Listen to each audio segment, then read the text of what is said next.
9절의 말씀에 보시면 하나님이 우리 가운데 자기의 사랑을 보이신 방법에 대해서 말씀하시고 곧 자기 독생자를 세상에 보내신 것이 그야말로 하나님의 사랑의 확증이라는 것을 얘기하십니다.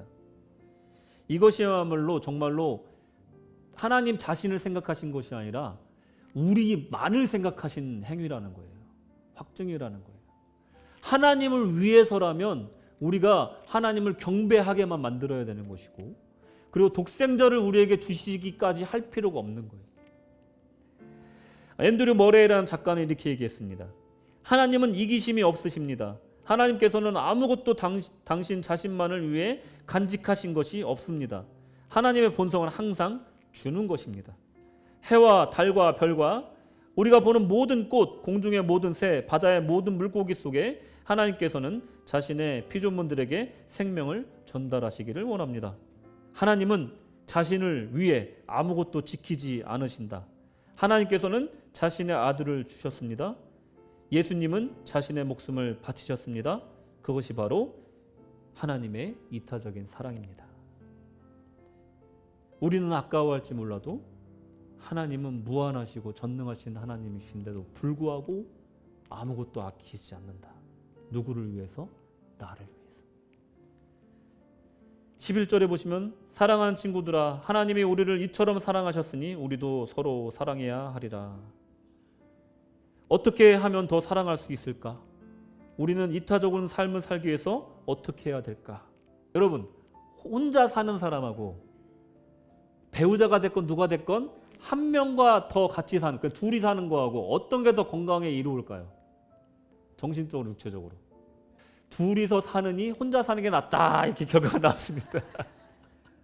이게 무슨 말이냐? 그럼 내 옆에 있는 영감탱이 빨리 쫓아내야 되냐? 그게 아니고 이거는요, 둘이 안 좋다는 얘기를 하고자 하는 게 아니에요. 연구 결과 뭐가 나왔냐면 둘로는 부족하다, 이게 나온 거예요. 자, 셋부터가 무슨 말이냐면 하나는 외로워. 근데 둘부터는 뭐냐면 둘이서 눈 마주치면 싸우는 거예요. 물고 뜯고 막 그냥 지지고 볶고 하는 거예요. 셋이 되면 어떻게 되는 줄 아세요? 얘가 여기로 붙을까 고민을 해야 돼요. 그래서 소시얼이 시작되는 거예요. 얘랑 타협하고 얘랑도 타협하고 서로 막 어떤 조율과 타협이 일어나면서 독불장군으로 살 수 없구나라는 걸 배우는 거예요. 그러니까 서로 어느 정도 도끼가 빠져서 서로 돕기도 하고 싸우기도 하고 또 협력하기도 하고 한다는 거예요. 그러니 이 사회성이 둘만 있으면 안 된다는 거예요. 그러니까 신앙생활도 마찬가지라는 거예요. 우리 부부 그냥 노후까지 잘 사이좋게 살면 그만이지 이게 안 된다는 겁니다. 신앙생활 우리끼리 잘하면 되지가 안 된다는 거예요. 우리가 진정으로 신앙생활이 풍성해지고 사랑에 충만하게 신앙생활 하려면요, 셋 이상, 넷 이상 여러 사람과 함께 서로 기도해주고 같이 협력하고 밀어주고 끌어주면서 신앙생활을 해야 그 삶이, 그 신앙생활이 아름답고 성숙하고 사랑에 충만한 신앙생활을 할 수가 있다라는 거예요. 혼자 하는 신앙생활은 절에 다니는 거랑 똑같다는 거예요. 예? 우리 기독교 신앙생활을 한다는 거, 예수님을 따른다는 것은 이런 거예요. 압니다. 지난주에도 말씀드렸지만 내가 얘기하다 보면은 처음엔 들어주다가 안 들어주니까 상처받고 자꾸만 문을 닫게 되고 혼자 있는 게 나 하고 생각해서 혼자 머물게 되면 그때부터 문제가 생긴다는 거예요. 내 와이프가 최고지, 내 자식이 최고지, 내 영감이 최고지 하는 순간 그때부터 고립된다는 거예요. 서로만 바라보게 되고 싸우게 된다는 거예요. 그러니 충만한 사랑 가운데로 나오라는 겁니다. 충만한 사랑 가운데 나와서 이타적으로 살아야 된다는 걸 말하는 거예요. 셀프네스하게 살아야 된다는 거예요. 셀피시가 아니라 셀프네스하게 살아야 된다는 것을 얘기하고 있는 거예요. 우리 여럿이 살 때 가장 중요한 게 뭡니까? 이기적이지 않는 거예요. 그죠? 이기적인 사람은 언젠가 왕따 당해요. 그죠? 슬픈 사실입니다. 내가 조금 손해 보더라도 다른 사람을 위해서 헌신할 줄 알아야 그 소시얼이 이루어지는 거잖아요. 관계가 성립이 되는 거잖아요. 나와야지 억지로라도 한다는 거예요. 3-4명 사이로 나와야지 억지로라도 내가 내 것을 내려놓게 된다는 거예요.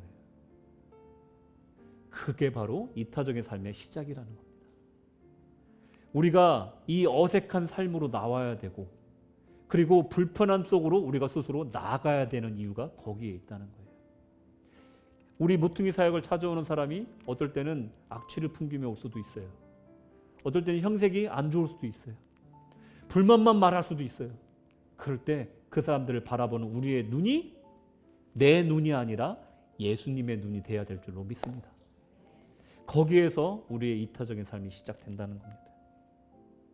이런 삶이 계속해서 훈련되고 쌓아지면 우리가 서론에서 말씀드린 그런 성자와 같은 성도로 예수 그리스도를 닮은 사랑의 사람으로 충만하여지고 성장해 나아갈 수 있다는 것을 우리가 알게 되는 겁니다. 우리의 모습 비록 사람들이 볼 때 예수 믿는다는데 많이 부족할 수 있습니다.